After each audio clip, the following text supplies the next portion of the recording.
And I had beat one of them a couple years back.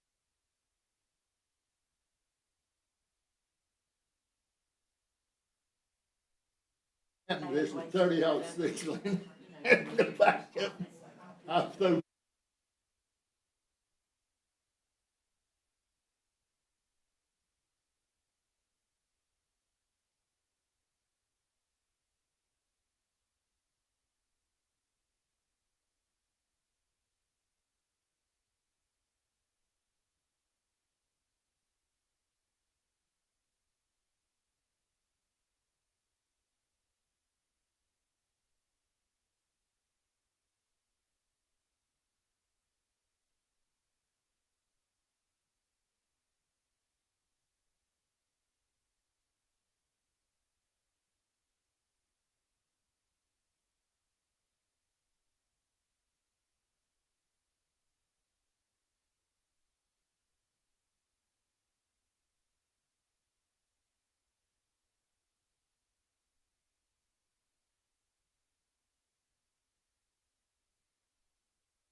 September the 4th Lincolnton City Council meeting to order.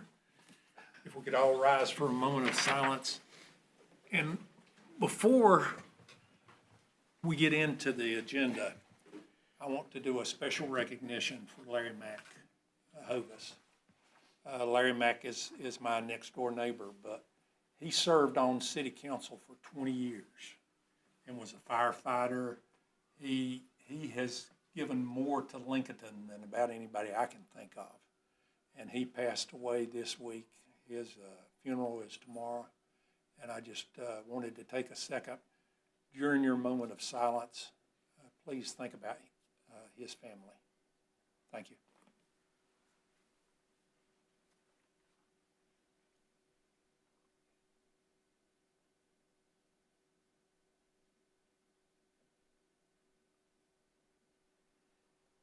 If we could do the Pledge of Allegiance, please. I pledge allegiance to the flag of the United States of America and to the republic for which it stands, one nation, under God, indivisible, with liberty and justice for all.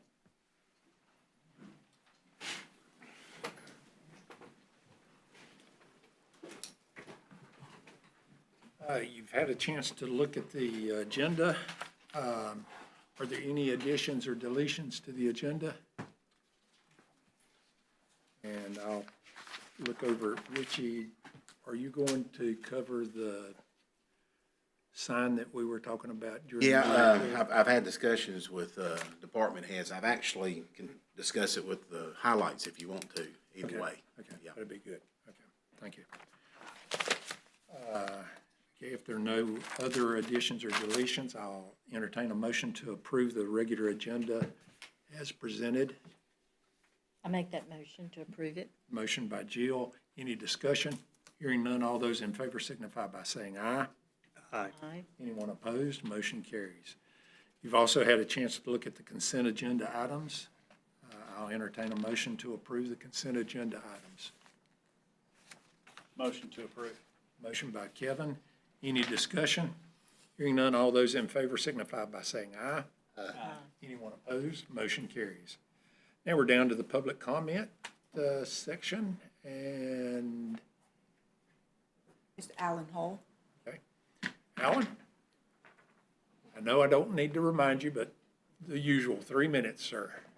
Almost looks like you're doing the scouts or something. Yeah. Well, it could go either way. Okay. Mayor and City Council, just you didn't really mention it, but I do thank you for remembering or put it on there about Patriots Day. So I appreciate you doing that.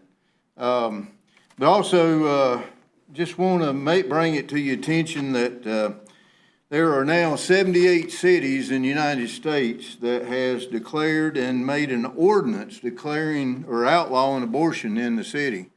And they're declaring it to be a sanctuary city of the unborn. And I've asked you that before, and now I'm coming before you to ask you again, because there's, like I said, another city has just done that very thing. And I don't know why we in the Bible Belt here in Lincolnton, North Carolina, won't be doing it and wouldn't be in the first. Abortion murders a baby. It kills many mothers, and those that takes pills raises cancer in her body 300%.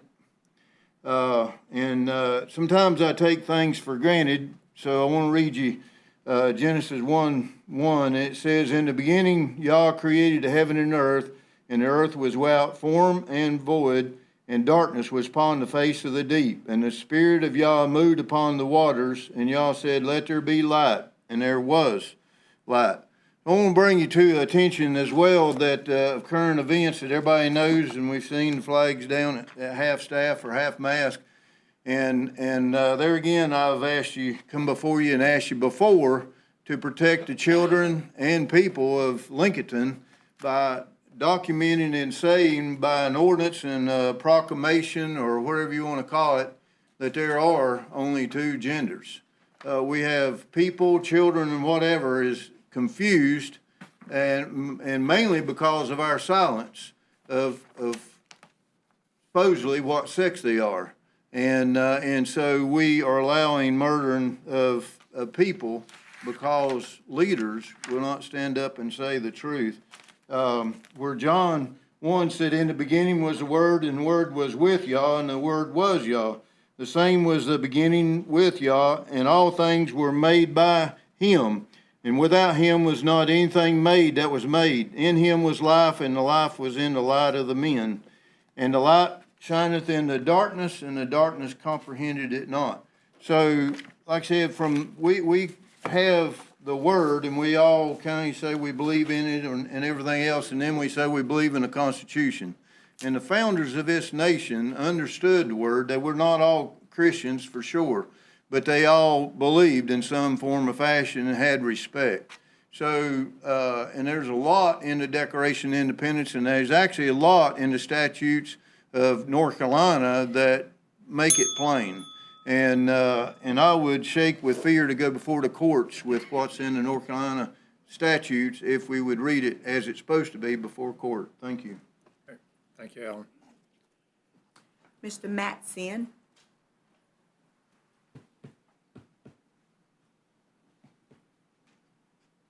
Good evening. My name is Matt Sin, 631 Friartuck Road. Thank you, Mr. Mayor, City Council, fellow citizens, for giving me a chance to speak. Again, my name is Matt Sin. I was born and raised in North Carolina, went to public school, K through 12. I feel like I hope Lincolnton considers me a friend. I've donated over $9,000 this past school year to pay for public school meal debt. As school has gone back into session, I'd just like to remind people, if you do have a child in a non-CEP school, please accept the responsibility, if you can, to pay your child's meal debt. If not, please apply for assistance. People don't realize that the schools are held responsible for this meal debt. It just doesn't disappear. They have to reimburse the cafeterias, and none of us want the cafeterias to turn any child away just because their parents are not paying or have to suffer the shame of a lesser meal that their peers will make fun of. So again, I just want to stress to anybody that has children or knows people with children in public school, non-CP schools, even if your friends, your students' friends don't pay in their CP schools, please accept the responsibility to pay for your children or apply for assistance. And it's just for assistance, no other legal trouble. Second of all, over the past several months, there's been several bills in the NC House and Senate trying to remove zoning authority from our locally elected officials. As I always say, those who govern closest to the people govern best. These are the people you see at the grocery store, you see at the parks, you interact with. The people in Raleigh and DC, they're not conservatives like us. They want to treat Lincolnton like Charlotte, like Chapel Hill, like Raleigh. They want to put a sixplex in 1 acre right beside your single-family home. In my opinion, that's not something we want. They want to hold our elected representatives personally responsible monetarily if the developer sues them in court. They want to silence the number of citizens that can speak. I say do something useful, like taking care of the billions of dollars that used to pay farmers for produce for school children. So I say, if you want to change our zoning authority and take away what we want, I got something for you. That dog don't hunt. Thank you. Thank you, sir. Mr. Trent Mason.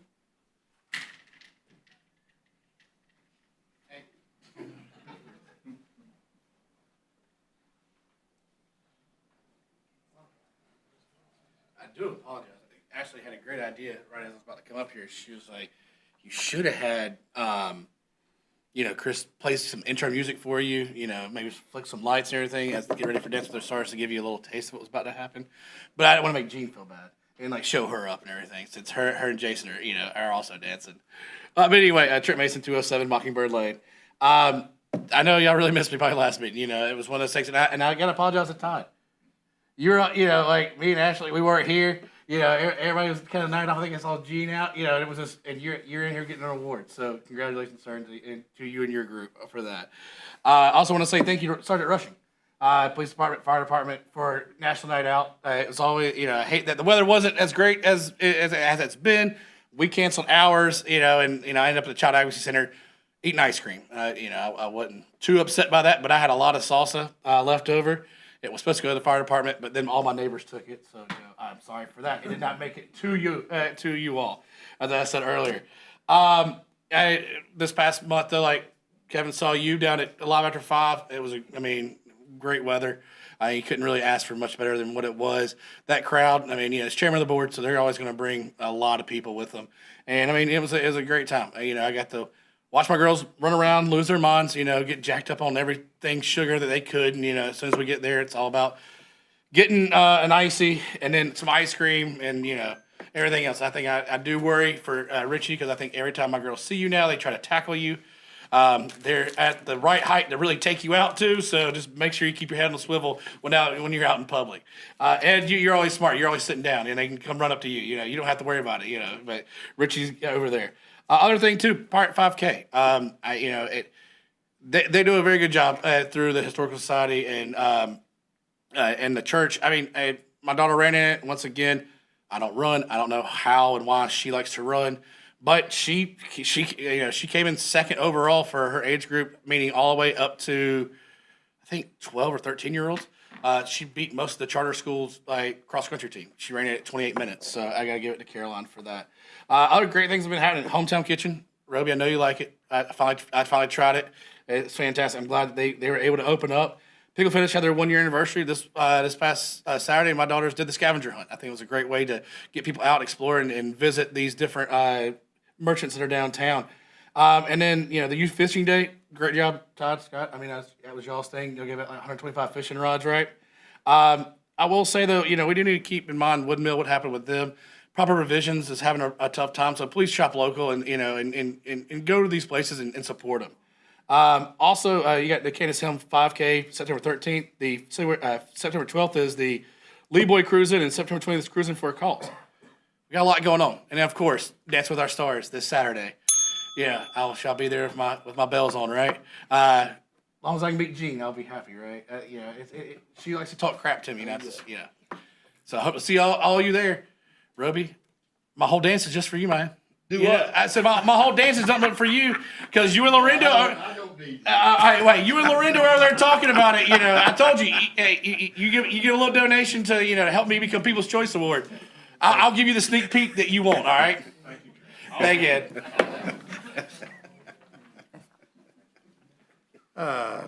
Next item on the agenda is the DAR presentation, and I'm not sure if anybody's here. I don't see anybody that I recognize. Let me just go through this really quick. And Alan had mentioned the Constitution Week, and we always give it to the DAR in recognition of Constitution Week. And I assume that I will probably be going to one of their meetings and present it. But it's just, everybody should remember that our country was formed using the Constitution, and it is the cornerstone for all of our freedoms. So this is just a special recognition for that. Okay.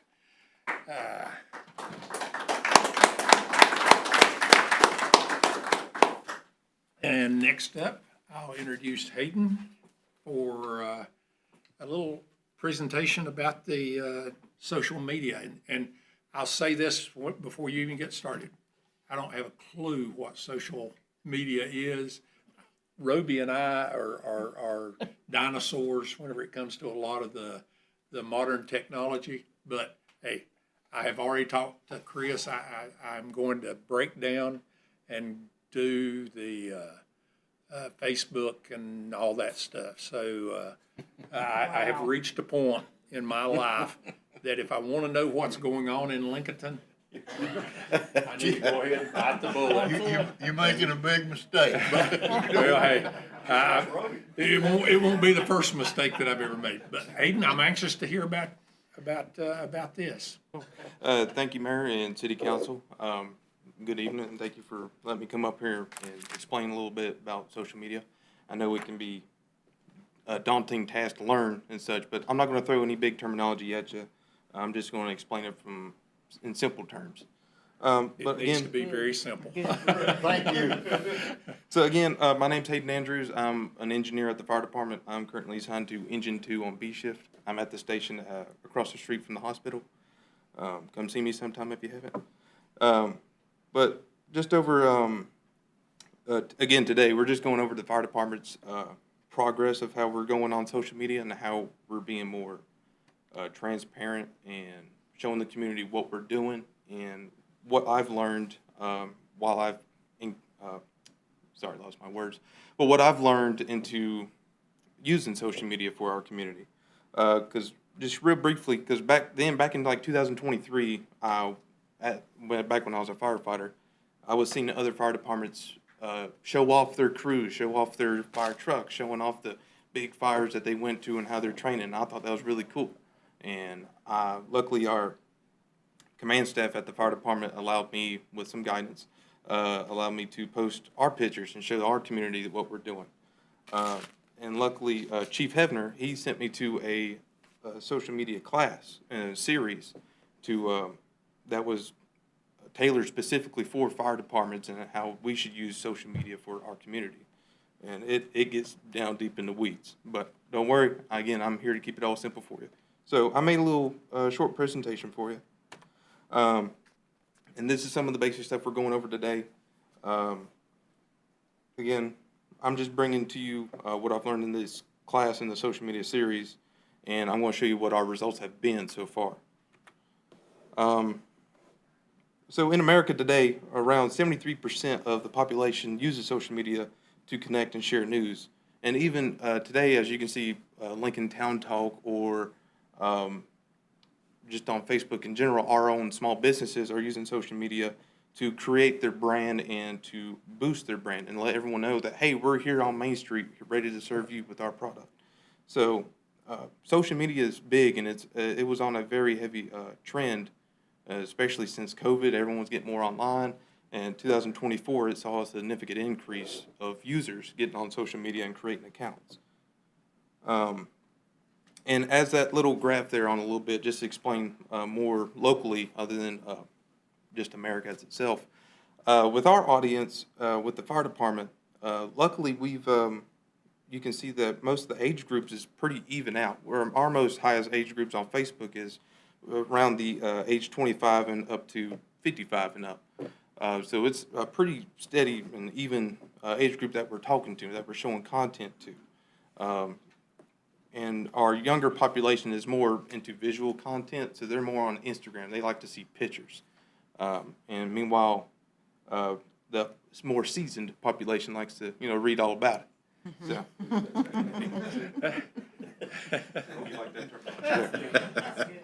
So. You might want to think about going into politics. So, why does the fire department need to use social media? It's nothing but a simple little tool in our fire prevention team. So, like you guys already know, fire departments go out to schools. We're showing how kids stop, drop, and roll, make a safe fire escape plan to get out your house, be safe. Well, another tool that we found that's free to use is social media, and we want to use that in order to reach a bigger and wider audience, especially when that audience is already using social media to talk to each other. But we want to join the conversation too.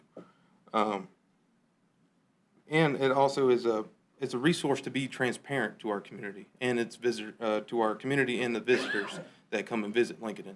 It shows us what we're training for, what our concerns are, and basically what we do as a fire department. We're still working on showing everything that a fire department does, especially in the city of Lincolnton, because we're not only having to do the rural small town work, but also county work as well with the new Boger City district. So, and also with using social media, it gives a chance for our community to voice their concerns, voice their opinions, and also gives them a chance to support us. And we're grateful in the city of Lincolnton for all the community partners and citizens that support us already. We just want to help strengthen it and show them pride of fire department that they've helped build. Using social media has also been a great boost for our recruitment efforts. The fire chiefs and HR have seen a significant increase since we've strategically advertised our open positions. As I've strategically put out content in our advertisement for a new firefighter position, and maybe you've seen it come across your phone if you've been on Facebook, according to the fire chiefs and HR, they've seen a big jump in numbers of applicants, and they're having to spend a little bit more time filtering through them and picking out the best of it. So it's always great to hear. But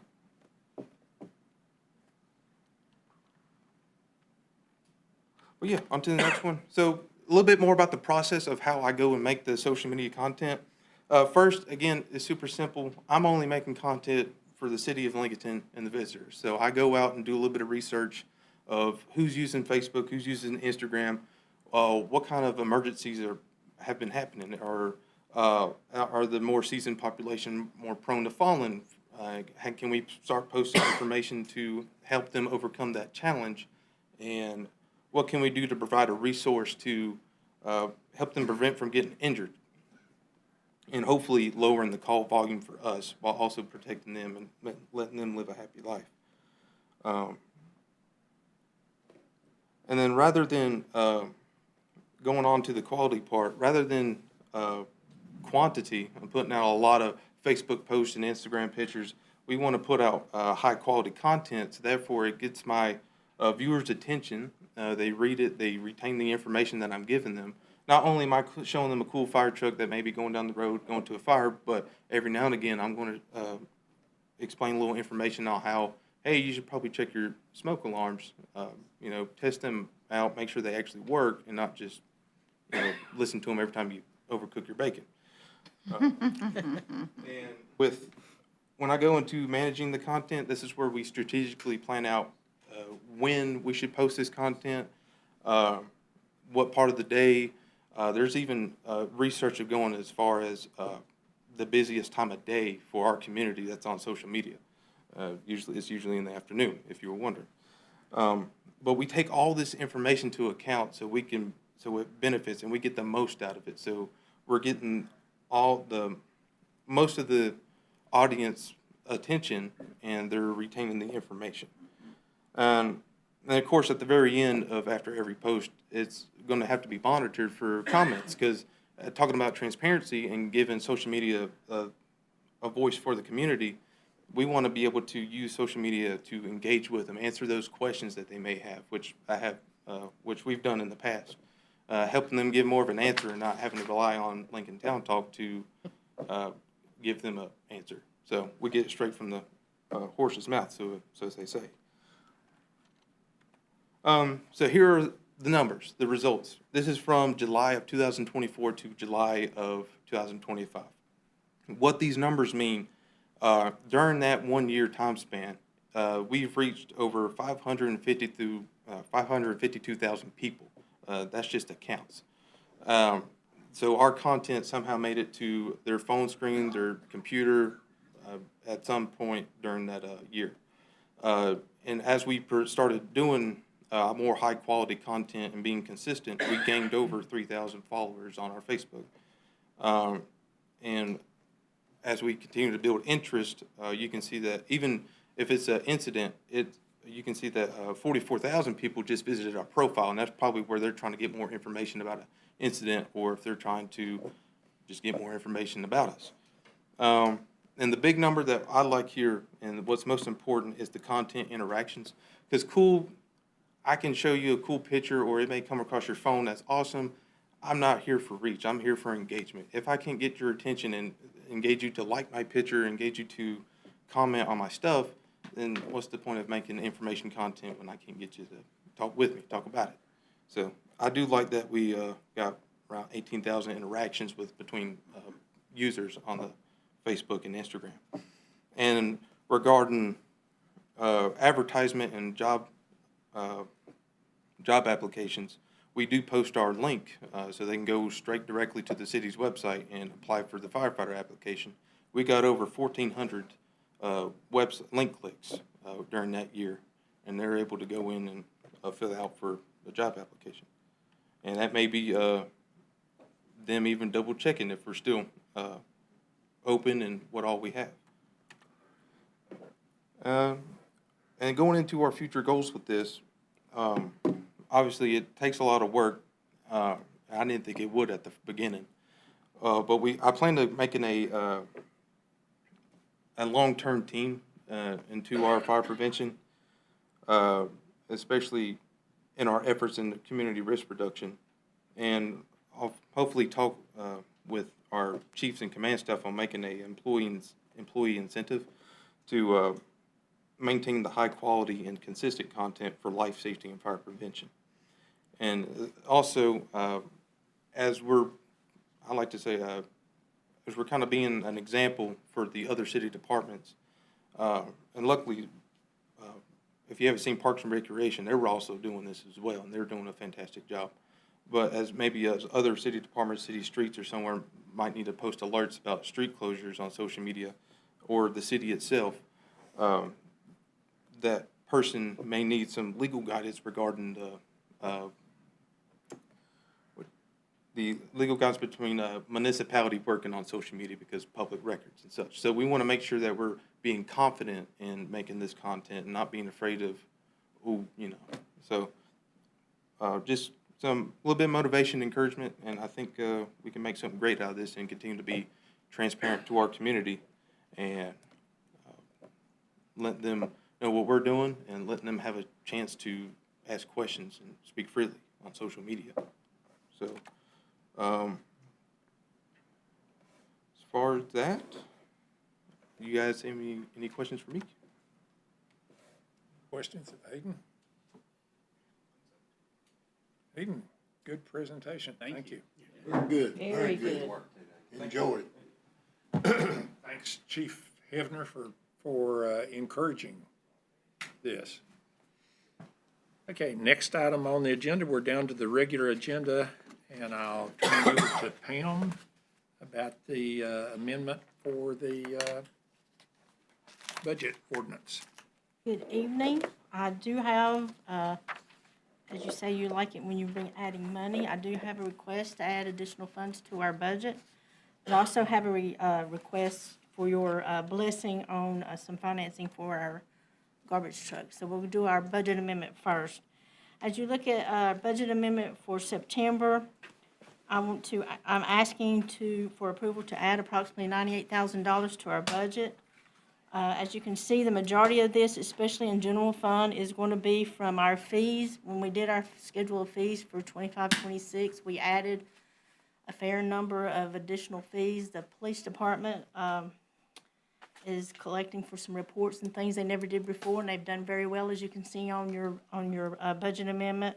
Our online convenience fees are doing very well. We're not going to be able to recapture, $200,000 worth, but we did not do bad for our first month, which was almost about $8,000, which is pretty good. That's better than nothing.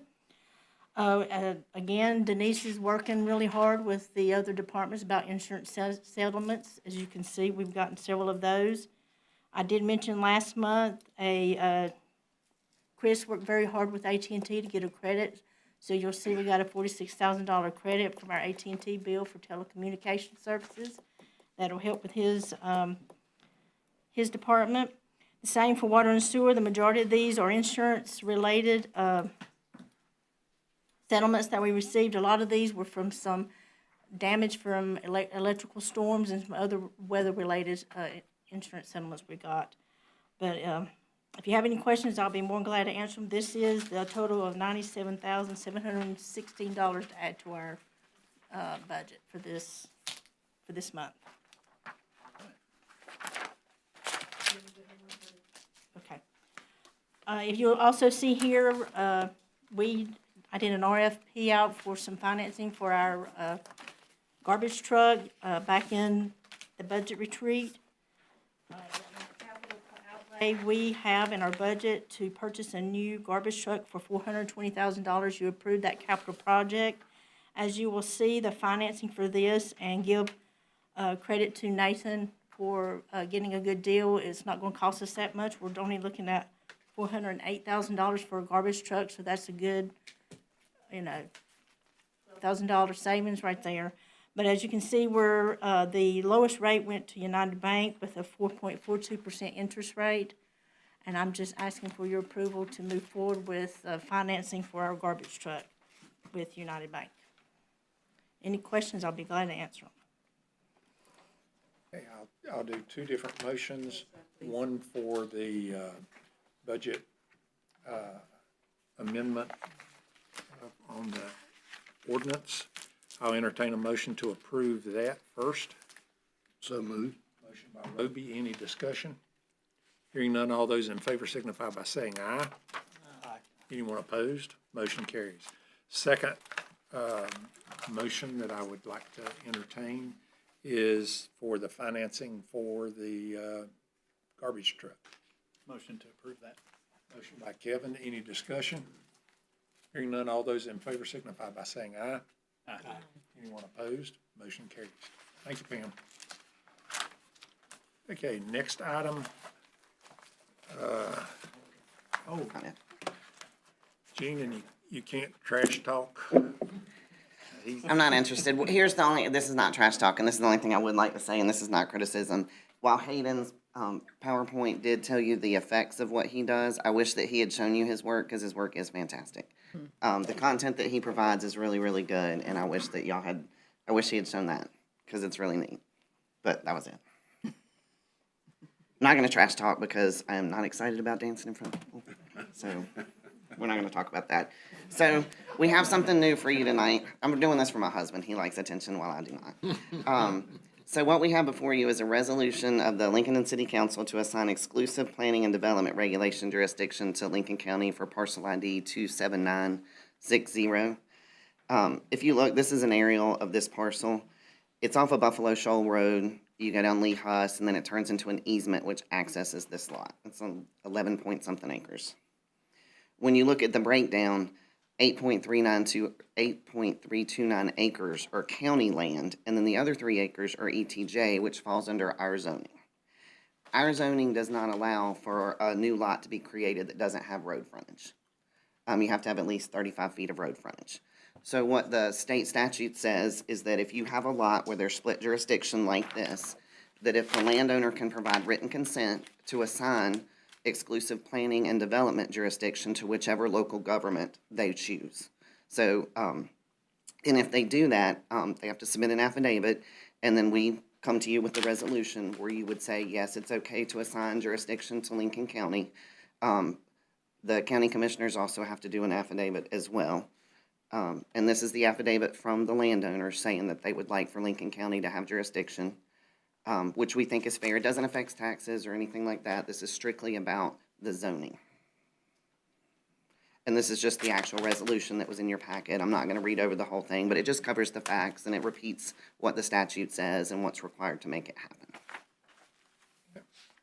So staff recommendation is just to approve the resolution as written, because there's no reason not to let that landowner be able to subdivide their land as to county regulations. Okay, any questions? If not, I'll entertain a motion to approve the resolution for parcel 27960, and let the county have zoning jurisdiction. Make that motion. Motion by Kevin. Any discussion? Hearing none, all those in favor signify by saying aye. Aye. Anyone opposed? Motion carries. Gene, you're up for the next one too. And this is a pretty easy one too. We haven't seen one of these in a while, but we've done these with the other neighborhoods. So Lincoln Hills is a project that's by right. Their zoning is R15. They're at the portion of their project. Well, here, let's look at it first. This is the land. The initial phase of Huntington Hills was developed a long time ago, and this additional land was always supposed to be developed, and then it never happened. Thank you, Chris. These are just some pictures showing, this is Old Farm Road, this is the new extension of Old Farm Road. This is Deer Walk Court, it's a little cul-de-sac off of that first road. And this is Hunter Oaks Lane. So far, the developer has completed water lines, sewer lines, the subgrade, the 8 inches of subgrade of asphalt. They've completed their curb and gutter, and they've got their erosion control, stormwater control measures in. The remaining improvements that they need to do are the street trees, street signs, sidewalks, their ADA compliant curb ramps. They have some grass left to sow. The final layer of asphalt, they'll convert those erosion control ponds at the end of the project. And then they've added in an amount to cover construction damage. And then our ordinance requires that when you do a surety bond like this, that it has to be 125% of the total amount. So they have all that listed. We have had this reviewed by a third party for accuracy to make sure that their dollar amounts are accurate. So what the ordinance says is that they are allowed to, if in order to get their final plat approved, if they don't have all the infrastructure in, they can present a bond to us. They can sign an improvement agreement along with that. And so what they've done, everything that we've asked them to do, they've given us the quote. We've had it reviewed. The final plat meets all of zoning, the city zoning standards and county mapping has reviewed it. There's nothing that doesn't meet. And so all that's left to do is for city council to approve it per ordinance. It just says that when they complete these steps, that city council has to be the people that approve it. And this is just their final plat, and it just goes through the lots and shows how everything's gonna be laid out. So staff does recommend approval to accept a surety bond for the amount listed in the packet and the agreement for completion of improvements and approval of the final plat. Are there any questions about that? I'll entertain a motion to approve as recommended by the staff for Huntington Hills addition. Motion to approve. Excuse me. Motion by Mark. Any discussion? Hearing none, all those in favor signify by saying aye. Aye. Anyone opposed? Motion carries. Thank you, Gene.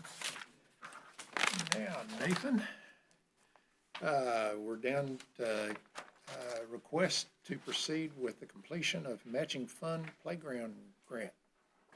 Thank you, Mayor and Council. Hopefully this will be a layup for you. It'll be an easy decision, so. But what you have in your packet, I've included, just to kind of give you some background. I received an email from Game Time, which is a playground provider, and they have a grant program. You can receive matching funds up to 100% for some of their play systems that's geared towards ages 5 to 12. They also have 50% matching fund grants for systems that are fitness systems. These are systems that, again, like the wording says, incorporates fitness into the play structure. And then 50% funds for early childhood systems. This is geared towards 0 to 2 and 2 to 5-year-olds. We do have some money or some funds that's set aside that were designated for the playground at Betty Ross Park. Those came from the general fund as well as LTDA. And so we're just leveraging those funds to, as you can see, to increase our buying power. And thinking about the future phase at First Federal Park, one of the amenities there will be a playground system or a playground. And you've heard us use the term destination playground. Just to kind of give you a visual, Blowing Rock, there's Central Park there. One of the biggest draws is the playground. And so that's what we'd like to recreate here in Lincolnton at First Federal Park. So we'd like to be able to, again, increase our buying power to create that destination playground at First Federal Park. I'll entertain any questions that you may have. This is a chance to make the money that we've already allocated, put that toward matching grants. That's correct. Okay. I'll entertain a motion to approve the application for matching funds. Let's approve that one. I make that motion. Okay, motion by Kevin. Any discussion? Hearing none, all those in favor signify by saying aye. Aye. Anyone opposed? Motion carries. Thank you. Thank you. Okay, next, you're still up, and it's to Farmers Market Grounds and Pavilion Policies and Procedures. All right, thank you, Mayor. As you're aware, there was a land swap between the city and county back in 2024 that involved some exchange of properties. One of the properties that the city gained was the farmers market and grounds. And so at the direction of the manager, he tasked me with developing a set of policies and procedures to kind of govern the pavilion there as well as the grounds. We have policies and procedures in place for all of our parks and facilities. And so essentially what I did was took some of those policies and procedures and created the framework for the policies and procedures for the farmers market. So essentially it lists the market ground hours, the restroom. It talks about rules that would govern the pavilion and the grounds there. And, you know, if we ever decide to rent it out for private use or events and so forth, it's kind of all spelled out there. You'll notice it's in draft form. That's because I wanted to keep it in draft form in case you guys had anything to add or change. If you approve it as is, then I'll remove the draft watermark there, and it will be adopted into our policies and procedures for Parks and Rec. Again, if you have any questions, I'll entertain those. I was looking at the hours that you have there from 7 a.m. to 10 p.m. That seems kind of long to me. That's our standard. But on that's the parks. standard park thing, that's what I thought. Kind of set forth by our ordinance for our parks. I just know where it is, kind of off, sort of isolated some, and I thought that, okay. But a lot of this has to do, as you know, we've had a situation there with a homeless person. And so this kind of gives some enforcement teeth, Yeah. so to speak, to our law enforcement to be able to enforce the no trespassing on the grounds or at the pavilion. Yeah, I testified in a case, and one of the things that was brought up, because we'd just taken over from the county, they didn't really have a lot of signage when it came to hours of trespassing. So when I got back from that, I told Nathan, I said, we need to go ahead and put something together like we have at all other parks that describes the hours and what's not allowed. So if we do have that situation in the future, we can go back and say, well, we had the signage, it was in violation, and the judge would handle it totally different. And I'll add, this is a living document, so anytime that we see revisions need to be made, something added, something deleted, we can do that at any time. Just bring it to council for your approval. Nathan, the fourth bullet point talks about illegal weapons. What do you mean illegal weapons as opposed to legal weapons? What are we talking about? Is there a concealed carry in there? Is that?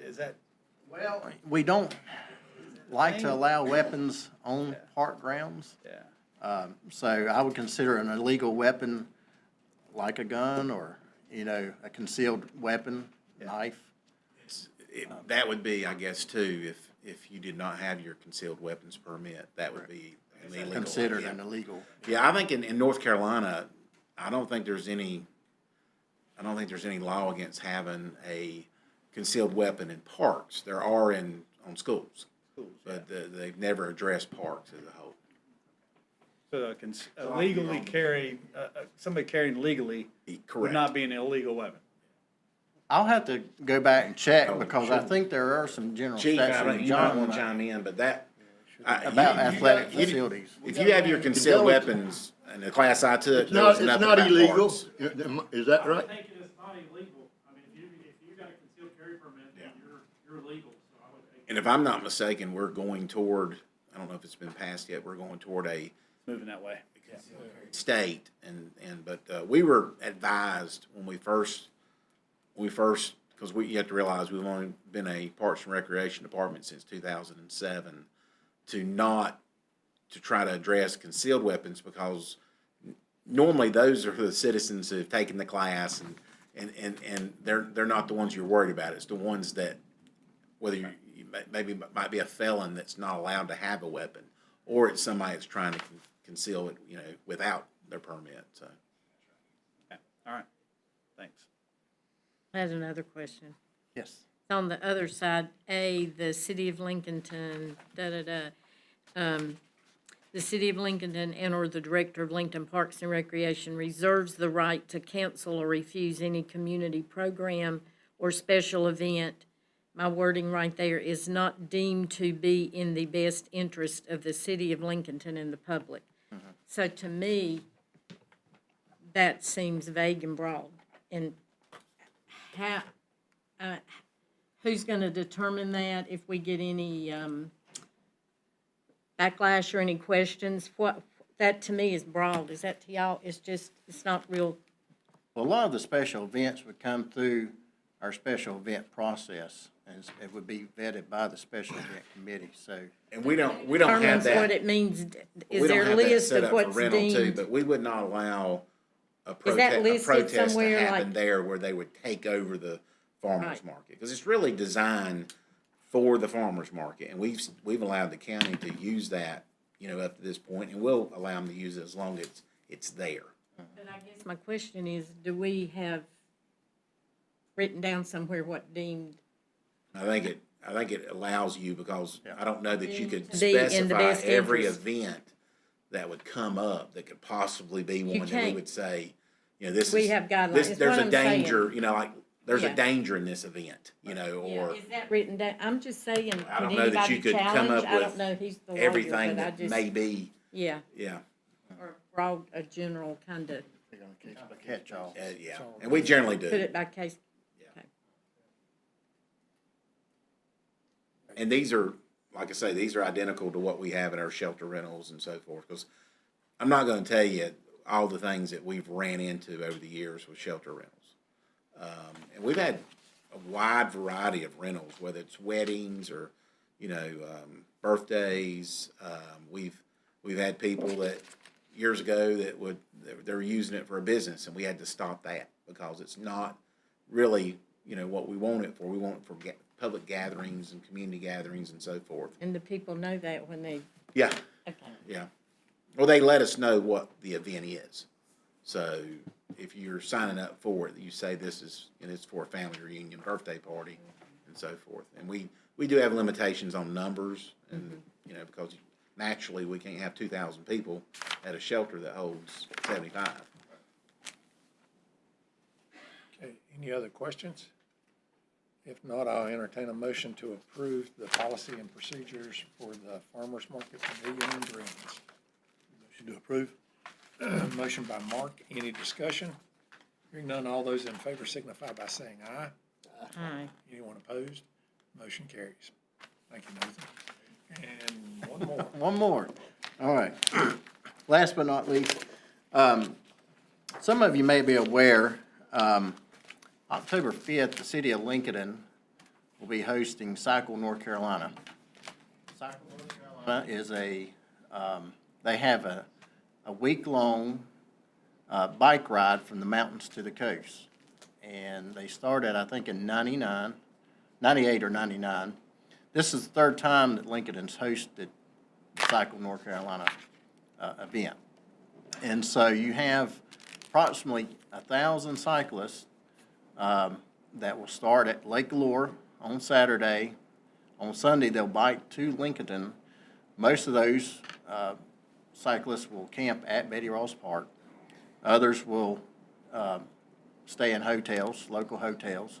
They'll be eating at our local restaurants, seeking out entertainment. But something that they have added since 2008, which is the last time that we've hosted the Cycle North Carolina event, they've added what I would call a beer garden.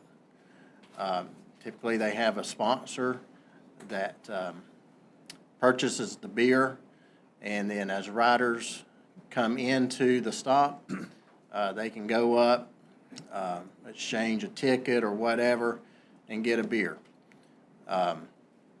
Again, I wouldn't say the cyclists are there to get drunk by no means, because they've got, the next day, they're gonna wake up and bike another 60 to 70 miles to Kannapolis. So this is just something that they've added as part of the ride for the cyclists, just to come, get a beer, adult beverage, and just kind of unwind, so to speak, once they completed their ride from Lake Lure.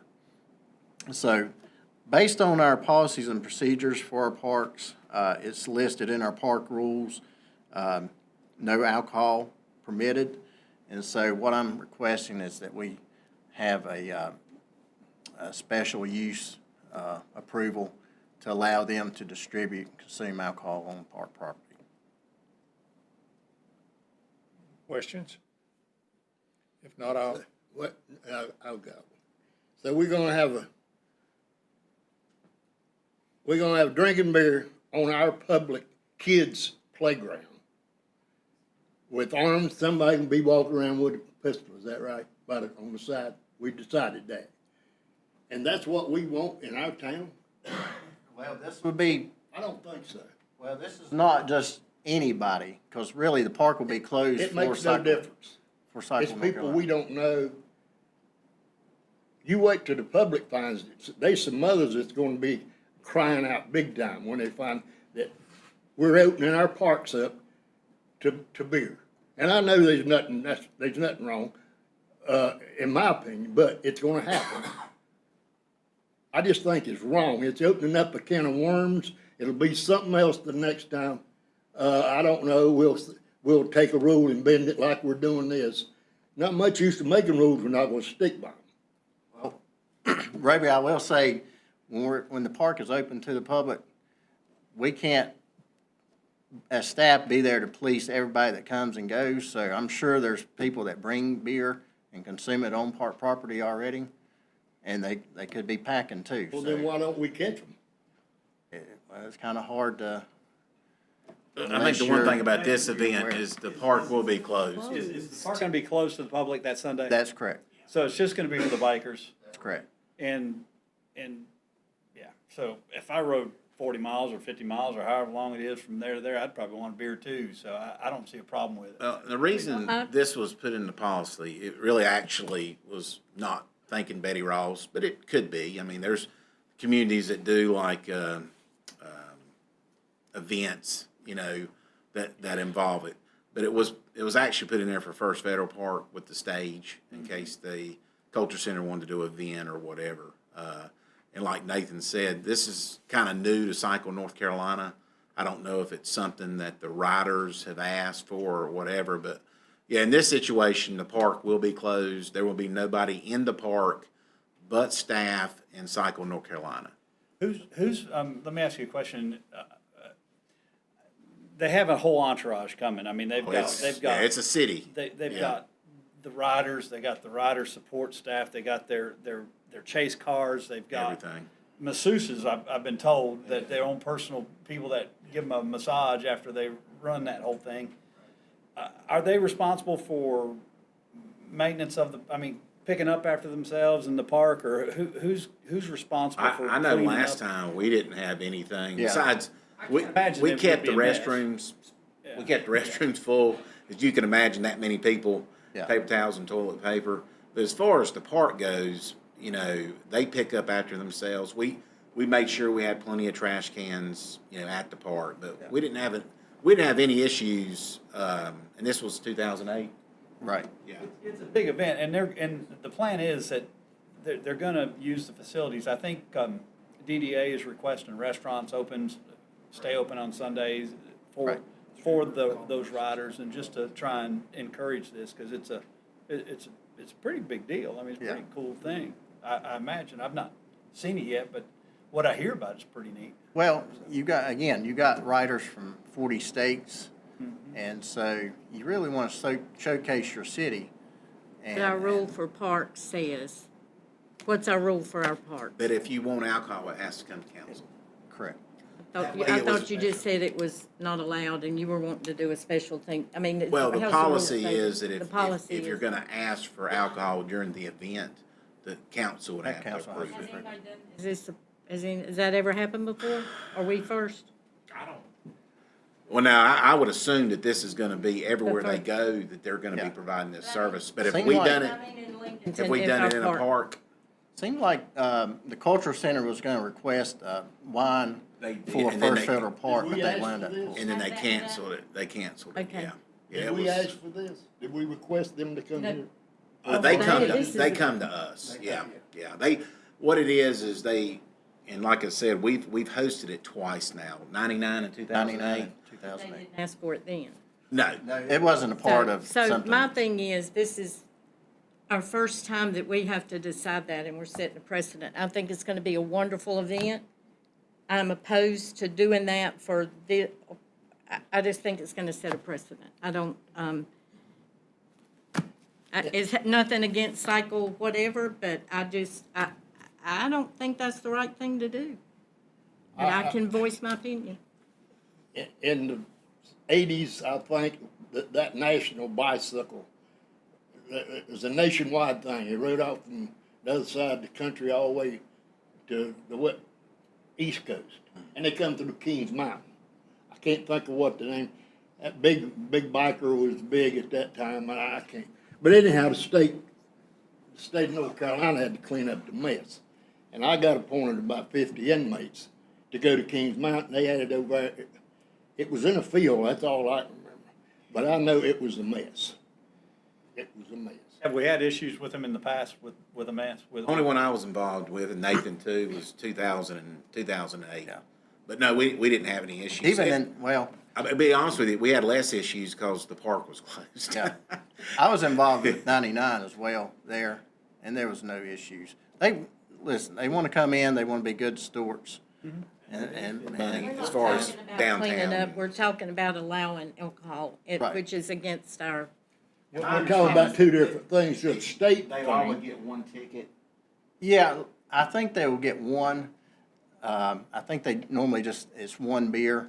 Again, it could be two, but just keep in mind, they're cyclists. They're not going to, get drunk to the point, they can't function because, again, they've got a week-long ride. Yeah. Keep in There'll mind. be people following those riders. I mean, in cars and vans and, all people that repairs their bikes if they break down. Yeah, they have a city. They got a whole caravan. Those folks are gonna probably have dinner and then breakfast in Lincolnton before they leave, right? That's I mean, correct. they're gonna hit restaurants or Well, they will for dinner. Breakfast, a lot of those riders like to depart around 7:30 to 9 o'clock time frame, so they'll have a caterer in there. I guess they could get breakfast if they're early risers, they could, but dinner, maybe dinner Sunday but night. definitely dinner. to be open, because the last discussion about that was that We're working with DDA to But they hadn't put the determined. request out to our local restaurants to open. I think that DDA is working with Cycle America or whatever, and whatever it is, the organization to figure out how many people are going to want to do that. We've, Because last time they were here, I think, Court Street, they ran out of food because they got overrun by the number of people that came in You there. gotta realize in 2008, we didn't have a lot of restaurants downtown either. Yeah, true, but still, I mean, it was. we have a planning committee that's been working over a year planning this. And so we've got representatives from the law enforcement side, fire side, DDA, emergency management. So we've been trying to put all the pieces of the puzzle together to plan this event. I know at the last chamber meeting, it came up and they were asking for volunteers to Yes. help coordinate it. Well, welcome riders to the park, into Lincolnton, kind of be, show the cyclists where the campground is, where facilities are, hand out maps of our restaurants that show points of interest, so. Sounds like a wonderful event in showcasing our city.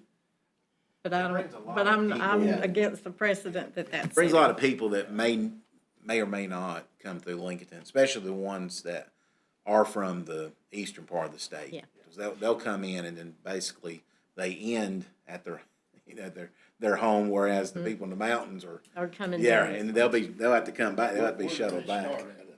They'll start at Lake Lure, Yeah. Like Lower. Yeah. and then they'll leave from here to go to Kannapolis.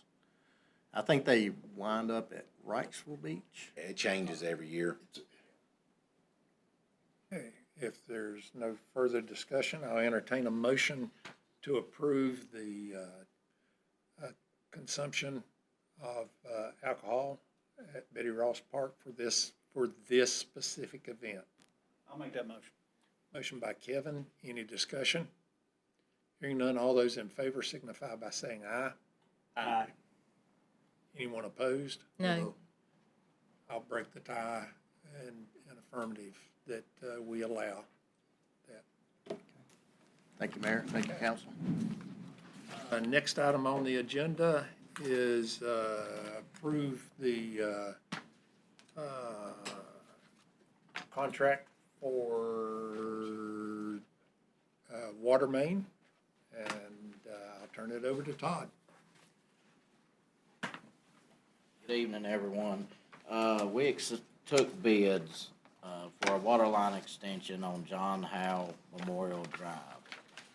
We took the bids on August 21st. We're looking for you to approve us using the lowest bidder. They were $30,000 lower than the second place. The main reason for this extension is the Lincoln County Jail. Their line currently is on what we call a dead-end line, so the line runs up to the jail and does not go past. So if for some reason we have a break down the road from the jail and have to kill the main, the jail will be out of water and fire protection. With the expansion of the jail, we thought it's best to do this to better serve the jail. This line will be tapped on a different water main that is across the road on Sigmund Road. So it will be looped around, so if the line breaks on Sigmund Road, on one side of the road, you can still feed from the main on the other, and vice versa. This line will also serve the new public service center that we're working on. It will be stubbed out where we can run fire protection to our buildings also. And I think it is my understanding that the county is going to share the cost in this and pay for half of it. Of this bid? Well, they're gonna reimburse us the footage of what is actually beyond the public service center.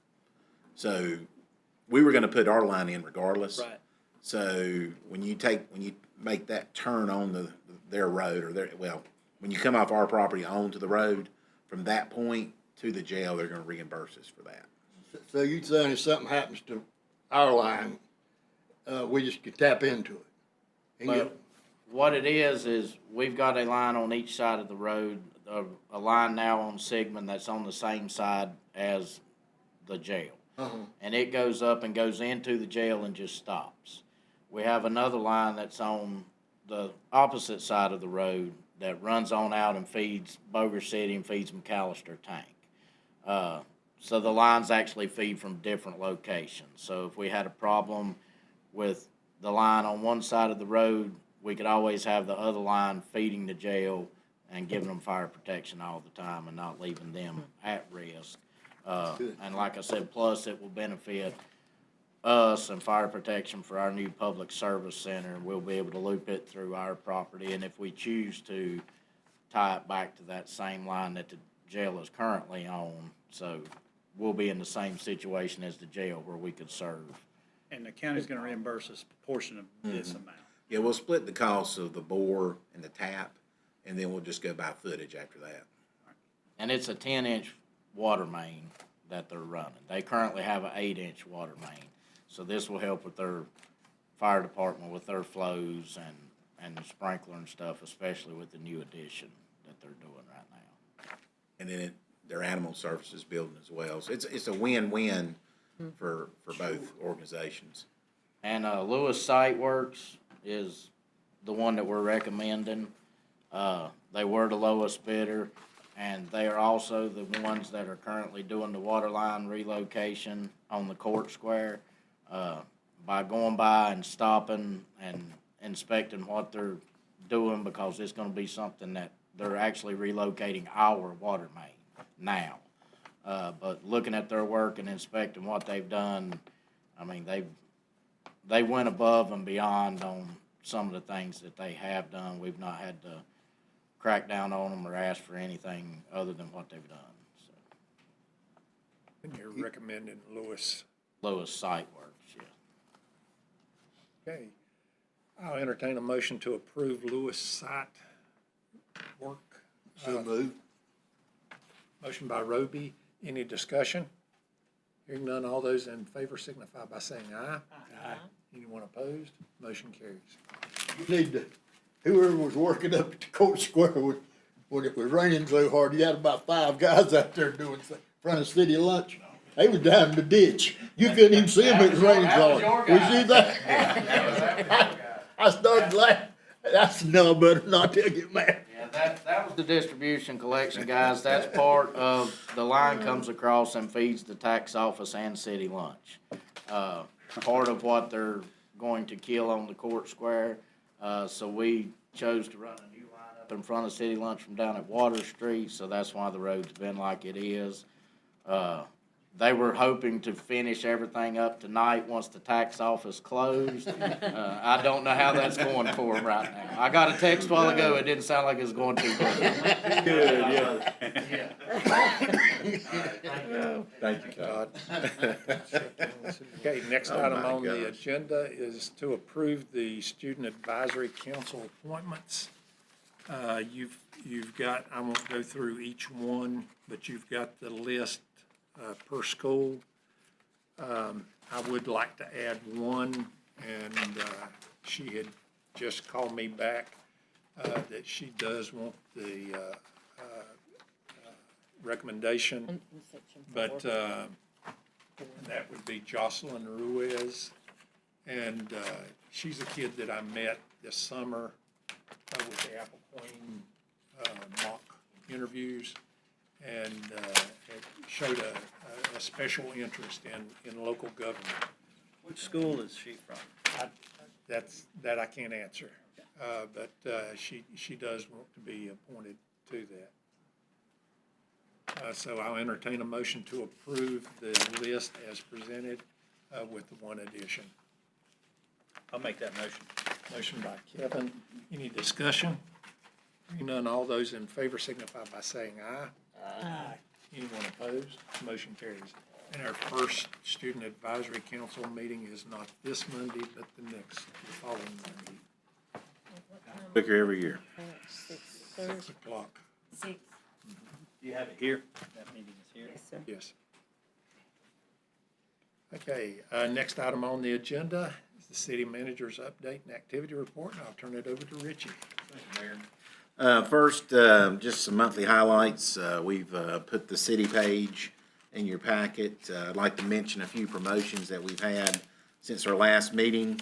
David Dellinger with the street department is promoted to equipment operator 2. David Millerstrom, police officer 2, and then Mario Tellis, a police officer 2. And then Caleb Little, equipment operator 2, that's also with the street department. And then somewhat of a promotion, but also a new hire. It's just going from part-time to full-time.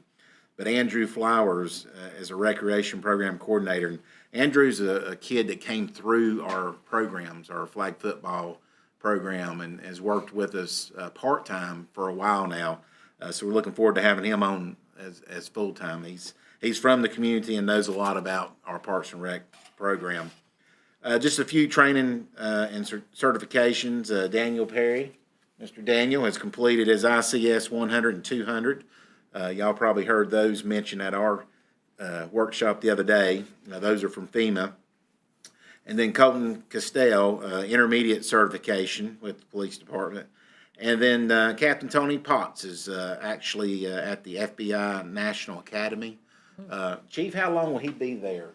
He actually goes at the end of the month, and he'll be there for 3 months. 3 months. So, and we've had, I know Chief went through that, Terry Bergen had went through that, Kent Lukosh had went through that. It's a great program, a lot of resources, and it gives you, I'm sure, a different perspective about the field and all the things that the FBI provides, not only local agencies, but state agencies and so forth. So he'll bring a wealth of knowledge back from that. And then in the city page, you'll notice that we honored and recognized the water plant employees with our gift basket. I did tell Julie, don't put bottled water in there. They may get offended. And they've got plenty. They didn't need any more. So we made sure they didn't have any of that. And I want to recognize Julie and all of our staff that assisted with our display and our United Way Stuff the Bus. If you saw that out in the lobby, we won first place. And we were proud of that. It's the first year we actually went for that. And as you know, Ricky Bobby said, you're either first or you're last. So we're first. So we're proud of that. I want to give them credit because they really worked hard on it. Our monthly homeless report's in there and gives you the incidents that we had for this month. We had 9 reported and then 6 charges related to that. Other business on your action item spreadsheet, there are a few things in there that I went ahead and closed out that they have been done this past month. And David's provided Scott and I each month a breakdown of the Startown development and the number of sales that they've had and so forth. And over $27 million worth of sales between the two. So that equates, I'm sure, $140,000 of tax revenue, and they're just really getting started. So we're going to see the true benefit of those communities in the next few years. Wanted to mention also, I know we kicked around the emails. I think I finalized October 23rd would work for everybody. If you'll just check your schedule, I'll go ahead and send out the invitation. And but that will be for our fall workshop, as we had talked about in our budget retreat, breaking out some of our strategic planning to where we can do it separate from the budget. And that way it gives plenty of time to our department heads to get the numbers for those capital projects that we'll be looking for next year. So I'm looking forward to that. I think it's going to help us, especially when we get to our budget retreat, but I think it's going to be nice to break that up to where it's not such a long day, and the fact that we can probably spend more time asking questions about, policies and procedures and things that are out there that can, improve our day-to-day. So if y'all will look at that and get back in touch with me, and as soon as I hear from everybody, I'll go ahead and book that, put it on the calendar. Lastly, the mayor had mentioned, I received 2 letters last week, from one from United Methodist Church and the other from Freedom Church, expressing concerns about the intersection of Sycamore and Academy. And anybody that's ever been on Academy trying to cross over, whether you're going north or south, it's just that hill is so severe. It is almost impossible to see what's coming. We've made changes. We've tried to block off some parking spots, which has helped. I went both ways to see that. I'm not going to lie, there will be some challenges if we decide to do a stop sign because of where we can put them, where they would actually be visible for the cars coming up the hill. You'd have to. Yeah. But what I'm recommending, and I told the mayor, I said, I want to kind of vet it through, but there were a lot of concerns from staff, and not necessarily that we put them or we don't put them, but where they're going to go, whether or not, it's going to be visible to the driver and so forth. Why not do an overhead stop sign? Well, that might be what we need. So what I want to do is take it to our traffic safety committee, vet through, and then we'll bring it to our next council meeting. There is the option too, if we decide to, we can put temporary stop signs up like we've had to do at other intersections and see or not is that assisting with it.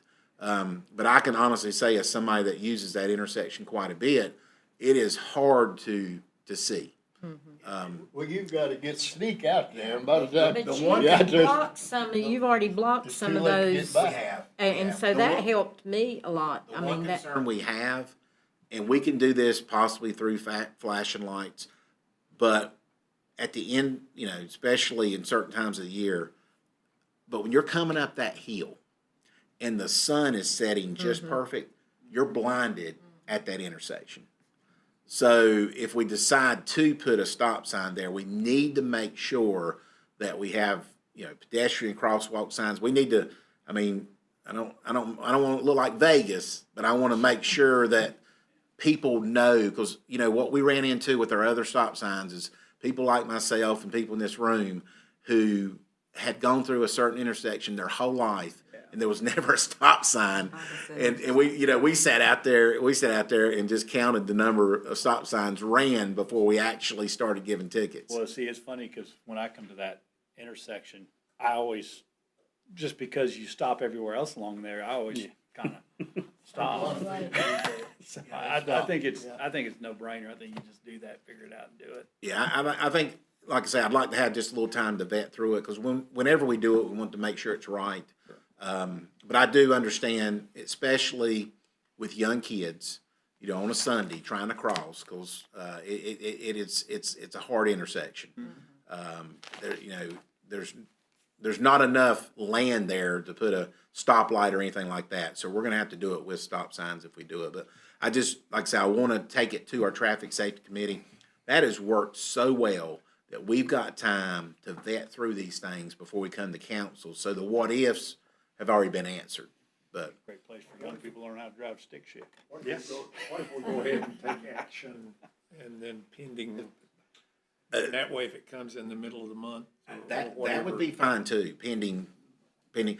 As far as it going on our schedule, it doesn't have to be on the agenda. No, it does not. Okay. Yeah, that would be fine as well, because we'll be meeting soon. And it could be that we very well could do a temporary stop sign, and because that's when you find out where your issues are gonna be too. 20 up that hill. 25. 20. That's the 22. 22 Street. That's right, we changed it, yeah. Yeah. We need to give out a few tickets. I'm not gonna lie, as a former truck driver, the issue is that hill and getting to the top of it and having to stop. Especially for someone like me that, when you're driving a straight drive, those trucks are not designed to stop on a hill like that. The other option is to eliminate the parking altogether, so it's more visible. But I do think it's, in this situation, it's warranted for us to take a look at it and a deep dive and vet through it. Because in this committee, we bring the fire department, the police department, the street department, and the sign department. So everybody's represented. And I'll entertain a motion to resolve whatever, to get a stop sign there, because it's dangerous and it's just a matter of time. Yeah. And I'd rather go ahead and take the motion so that if we can solve it in the middle of the month, we don't have to wait another whole month. I make that motion. Motion by Jill, any discussion? Hearing none, all those in favor signify by saying aye. Aye. Anyone opposed? Motion carries. Thank you, Mayor and Council. Any questions? One little thing about oversized trucks on Main Street. Don't we have signs out there that say no oversized truck? We do, but Everywhere. We have them if everywhere. you look Why do they at, do if it? you look at our length, those trucks that you're seeing don't meet it. I know we've talked about it, but I'd like to state again, we were okay until the DOT repainted the streets. Some of the double yellow lines were moved over, which puts a strain on that second and third block especially. The parking spaces on the west side of the court square are angled different than what they were before. Mm-hmm. They are. And naturally, when you get a crew cab that has an 8-foot bed, it's gonna be on that edge. Now, we'd have to kind of find out legally, what can we restrict. But when we did that, we did it for more panel trucks oversized panel trucks. I mean, if you can imagine a U-Haul. But where we started having issues, were when the basically the striping of downtown changed. And you can go at the Anderson building and see where they changed it. And I'm not sure why. And we asked them to go back and redo it, and they said, no, this is by regulation. It was wrong before. And there in front of Vittles, or the shake shop, I call it, Stroop's. Yeah. There's one always parked right there, and that's you gotta go plumb out, almost. And we can take that to Traffic Safety Committee and see, is there, can we make it, the length less? I've complained about that because backing out of those parallel parks, if you have, and you said that it wasn't the right, we need to shorten it or something because it's very difficult. But I think we need to understand that's a DOT street, and we don't control it. You start giving some tickets, I believe it'd make a difference. But I'm saying you can't give a ticket when a vehicle's not longer than your regulation, and those aren't. So I don't know if we can change it. We can look into it. Change the regulation for the on the vehicle, length, on the length of the vehicles that are parked in those parallel parks. Truly, all this was created after the paving, after the striping. Well, can we look at that? We I've can. brought that to you before because that's If very you look at a lot of dangerous. towns, and I don't recommend this because we have a lot of people that cannot parallel park, but a lot of towns go to parallel parking for that reason. Yeah. That when you took away up in front of those signs, there on the corner. Yes. They parking in, you got it marked. But, They have to. Okay, thank you, sir. Okay, next item on the agenda, John? Short report, I think. Pending litigation, our Lapari action, which we've had pending now for 3-4 months. Lapari brought in AT&T, so they're now officially in. They have responded. We're in the discovery phase. We've got trial set for January session, I believe, but I think that might get bumped. We're trying to set mediation right now, now that we have the third party in. Long story short there, the party's saying it's AT&T's fault, and, of course, we're just sitting there going, we don't really care whose fault it is, just take care of the damages. And then just some basic stuff, we still got our Friday cruise in for our treatment court, benefits treatment court. So it's Court's tomorrow. yes, and then our cruise in is next Friday. So next Friday's our cruise in. We're gonna play cornhole. The PD and the fire department should both be sending their teams over. I think Chief was gonna be one of them this time. We're getting a little rivalry started there, and then of course we're trying to get some of our treatment court participants over to join in. So again, develop more community involvement. And that's on the 12th. The Advisory Citizens Board, I'm still working on that. I've got some names in, but my goal is by December 1st, have all our submissions in, and then I can come to y'all at that meeting, and here's our names, and then we can get our final pick. I do think we're going to end up with more than we have slots available. That's based on how it's going right now. And then our Halloween block party, which we should see some info going out here soon. We're working with Betty with DDA, trying to get that rolling. Proper Provisions was mentioned earlier by Trent. They are one of our food sponsors. So they're going to be doing the hot dogs that are going to be free for folks that come in, and of course free candy and free hot dogs, and I think we're going to have some free drinks. So we've been working on that one. Now, as we get closer, hopefully I'll have some more info on that one. And then our other litigation case, we need to go into closed session for that one. So that one we can't do open session on. Other than that, that's all I've got, unless you got questions. On the Halloween deal, what is the plan for that? I mean, what's it gonna? Well, I can tell you part of it is lots of candy. We're blocking off Water Street. Water and Academy from Courthouse Square up to Christian Ministries, and then Main Street to Church, I think, before we get to the hill, basically rail trail.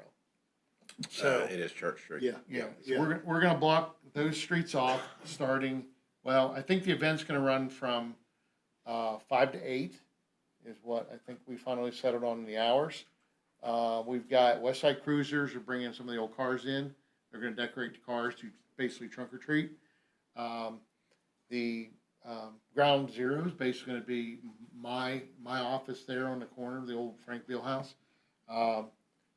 Fog machines, we'll have tents, we'll have some of the local businesses set up to hand out candy, do some marketing, that kind of stuff. Yeah, so, yeah, basically you're gonna be able to show up, we got 1,000 free hot dogs. So first 1,000 folks come in, get a free hot dog. And we're working on Betty's working on a drink sponsor right now. So if anybody out there is interested, by all means, check with me or Betty. And we're gonna try to do like a face painter and maybe some temporary tattoos for the kids. No bounce house, that's not gonna happen. Halloween night. It is Halloween night. It was the biggest night of the year. Is that right, Bo? You remember how it used to be back? You couldn't walk up Main Street. I mean, it was just packed. And I'd love to see that Well, again. and honestly, I think that was kind of the idea behind getting this started, was that we have some private citizens doing stuff, but the idea was to have the city kind of get involved in it. And since we, purchased that house and we're set up there now in that corner, we offered to run it basically out of our office from that area. And it worked out great because Proper Provisions is right across the road, so that's how they're getting involved. Well, they stopped it back then, was marking on the windows. Take soap, we'd take soap right on, and that's hard to get off. I mean, you'd see them out there all day the next day scraping their windows, and that's what stopped it. But if we could find out something that you could mark, that they could take off, and he'd love to do that. Yeah, well, we're not gonna mark any windows, I don't think, or the old cars that are gonna be there. Come on. But, we're hoping that everybody will show up and dress in their costumes and come, there's gonna be plenty of candy, obviously, and there's gonna be free food. So it should be a pretty good event. We're gonna try to decorate pretty good over there, and we've got most of the local businesses are, kind of jumping in, so. But that's all I've got, unless y'all have questions for me. Thank you, John. We are going to go into closed session for a couple of items, one about land, and the other one is update on the legal advice. We gotta have a settlement discussion. Any questions from the media? Yeah, you guys know where I can get information on, Larry Macko.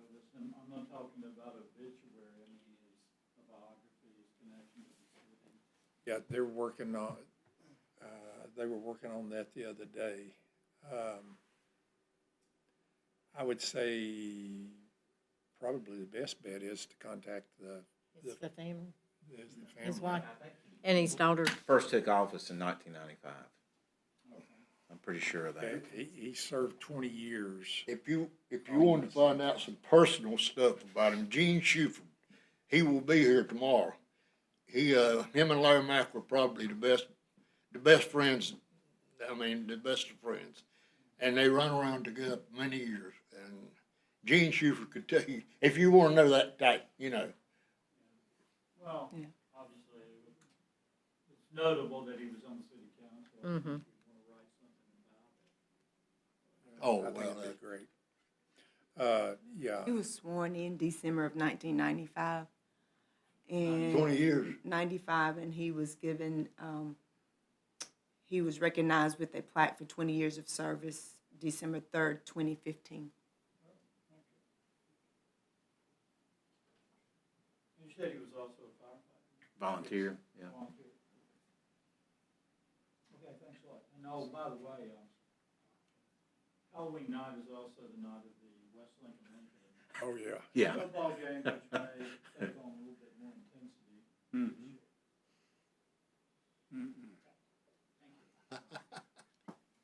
Okay, I'll entertain a motion to go into closed session. I'll make that motion. Motion by Jill. Any discussion? Hearing none, all those in favor signify by saying aye. Aye. Anyone opposed? Motion carries.